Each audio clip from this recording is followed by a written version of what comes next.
Hey guys, welcome back to my channel. Today I'm going to be talking about my current favorites.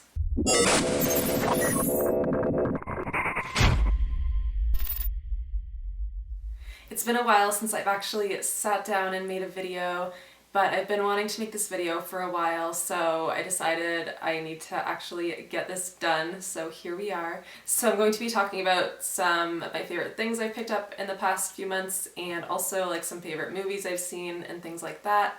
So let's just get right into it. The first couple things I'm going to talk about I picked up at this store called Rite of Ritual, and it's a new store located in, I believe, Edmonton, Alberta, and they sell all kinds of different things. So they sell like home stuff, clothes, crystals, tarot cards, all kinds of random stuff. And I forget how I came across the store. I think I saw an ad on Instagram or something. So I checked out their website and they sell a lot of cool stuff, and I was especially interested in the Killstar stuff. So Killstar is a clothing brand and I'm totally obsessed with them, but it's really expensive to buy their stuff when you're in Canada because the shipping is really expensive. So it's always nice to find a Canadian store that carries their stuff. So the first thing I picked up from them is actually a Killstar item, and it is a bathing suit. So it's a two-piece, so this is the top. And then it has like a high-waisted bottom. And I'll also insert a picture of someone wearing it because I'm too lazy to try it on.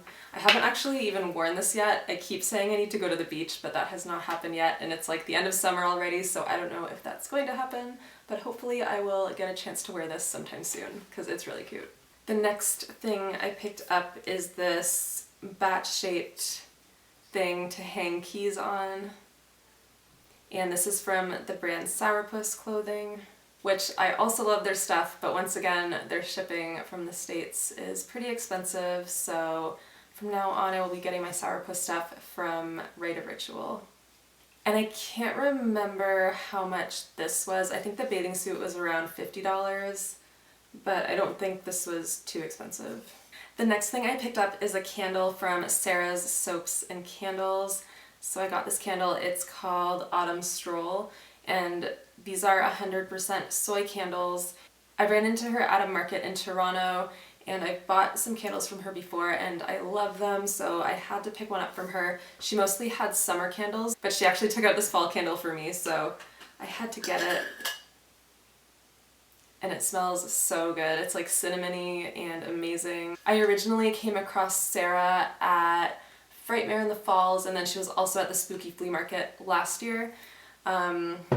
So I picked up a few candles from her previously, including this skull candle, which I'll probably never burn because it just looks so cool. And also my friend Tony told me about her because he also buys their candles, and they are amazing. So if you like candles, you should definitely check out Sarah's Soaps and Candles.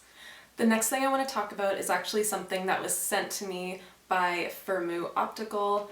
They sent me a pair of glasses, and I told them I would talk about their glasses in my video. So they sent me a code to pick out a pair of glasses, and I decided to go with these clear ones, and I will try them on. I'm still getting used to them because I just got a new prescription, so I've still been wearing my old ones, which are also from Firmoo from 2 years ago. So they're these ones, and I still love these glasses. I wear them every day. And they've actually held up really well. Like, I've had them for 2 years, like I said, and they're still in perfect condition. So that just goes to show how good quality Firmoo's glasses are. And I still have my other pair that I got from them last year, which are these wireframe ones, which I also love. Along with the glasses, Firmoo sent me this hard glasses case,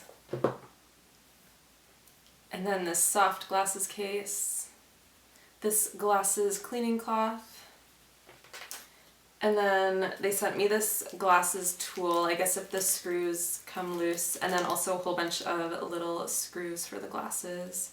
It also came with some information and also a coupon code, and the coupon code is for a Firmoo $1 trial, and it says, for all your friends, share code as many as you can. So this code is for prescription glasses, and you can try Firmoo glasses for $1. So the code is 1USDEW. It expires on September 30th, and I'll put the link and coupon code down below if you guys want to check it out. So that is definitely a great deal. Like, you can't go wrong. $1 is so cheap for glasses. And I guess you do have the option to upgrade the lenses for an additional charge. I'm not sure how much the upgrade is. The hardest part about getting glasses from Firmoo is deciding on just one pair. They just have so many cool styles. I decided to stick with the clear glasses just because the ones I have that I wear every day are the clear ones and I just love them, so I kind of filtered down to only the clear ones, and there were still so many to choose from. So I didn't even pick a pair of glasses until like weeks later after they sent me the code because I just could not decide on a pair. They just have so many. So if you need glasses, definitely check out their website. Ever since I started working with Firmoo 2 years ago when they sent me my first pair of glasses, I've never gone back to buying glasses from like a regular glasses store. I just can't justify paying like $200 to $300 for a pair of glasses when you can get glasses online for so cheap and for such great quality too. And there's no way I would continue to work with Firmoo if I didn't like them. Over the years since I've had my channel, I've had lots of companies contact me to talk about their products on my channel, and I say no more to companies than I say yes because I don't want to talk about products or services that I don't agree with or that I don't think you guys would be interested in or benefit from. So I feel like Firmoo is actually a really great company and I definitely do not mind working with them. So yeah, definitely check them out, and for $1 you can't go wrong. The next thing I want to talk about is an app, and it's called the Sort It movie app. My friends Serena and John actually told me about this app. So basically I have a whole bunch of movies on like Blu-ray, DVD, and VHS, and I would go to the store and I would forget what movies I already had, and then I would end up buying doubles of the movie, which is not great because I don't want to waste money on movies that I already have. So basically this app is for cataloging your movies. So I don't know if you can see this too well, but you pretty much just like scan your movies into this app. Basically you just scan the barcode on the movie and it adds it onto your list in the app. And there's also an option to search your movies, so if you're at the store and you're not sure if you have a movie, you can just search for the title, and then if you have it, it pops up. There's also a wish list on here, so you can put in any movies that you are wanting, which I find helpful for when I go hunting for movies because I have my list of the top movies that I'm looking for, because otherwise it can take a long time to like search through a whole bunch of movies. The only downside is that you have to buy this app. You can use the free version, but I think it only lets you scan 10 movies and then you have to manually type them in, which isn't a huge deal, but if you have a lot of movies, it might be more worth it to just pay for the app and then be able to scan them all. So that's what I ended up doing. I usually don't buy apps very often, but I felt like this one was worth it, so. They also have different versions of this app, so I got the book sorting app. I didn't end up buying that one because I don't have as many books as I have movies, so I just scanned as many as it let me, and then as I buy books now, I just like type them in. So if you are a movie collector, you should definitely check out this app because it will make your life a whole lot easier. Speaking of apps, I'm just going to mention the app Letterboxd. I don't know if I've ever mentioned this in a previous video or not, but Letterboxd is an app where you can keep track of different movies you've watched and you can rate them and write reviews on them, and you can add your friends so you can see what other people have said about the movies or like what they have rated them. And I'm actually just bringing this app up because I wanted to talk about some new movies that I've seen lately. I just recently saw Scary Stories to Tell in the Dark, and I wasn't really planning on seeing this one in theaters, but my friends asked me to go, so I decided to go and see it. And it was just okay. It wasn't amazing, at least in my opinion, but I never grew up reading the books or anything, so I didn't know too much about it. So maybe if you grew up reading the books, you might enjoy it a little bit more. So I would probably recommend, if you haven't seen it in theaters, like this is one I would probably just wait to come out on like Netflix or whatever. The other movie I saw recently was Annabelle Comes Home, which is another one I probably would have not seen in theaters, but I went with a friend and it wasn't that great. It was pretty much like a bunch of jump scares, which weren't scary. I don't know if this movie is still in theaters, but probably not one that I would have seen in theaters otherwise. Another movie I saw in theaters recently is Once Upon a Time in Hollywood, and I thought it was really good. I love Quentin Tarantino movies, and I feel like it's been a while since he came out with the last one. And for some reason, I had never seen The Hateful Eight, which is, I think, the one that came out before Once Upon a Time in Hollywood. I don't know why I'd never seen that movie, so I just watched that before I went to go see Once Upon a Time in Hollywood, and I actually really like that one too. And I'm really glad I got to see Once Upon a Time in Hollywood in theaters. It was just a really cool movie, so if you haven't seen it, you totally should. And the other movie I wanted to talk about briefly is Midsummer. I think there were a lot of mixed reviews on this one, but I really enjoyed it. I think it's one that I'll be seeing again when it comes out because I feel like there were a lot of little things in the movie that, similar to Hereditary, you don't really notice as much the first time, so you need like a second viewing to kind of catch all the small things in the background. And that's what I really like about Ari Aster's movies so far, that he just puts so much into the movie and there's so many different ways to interpret the stuff he puts into his movies, so I think that's really cool. I also want to talk about a documentary. I actually just finished watching it this morning. It's called Why Horror, and it's from someone named Tal Zimmerman, and he talks about why people like horror and like the psychology behind it.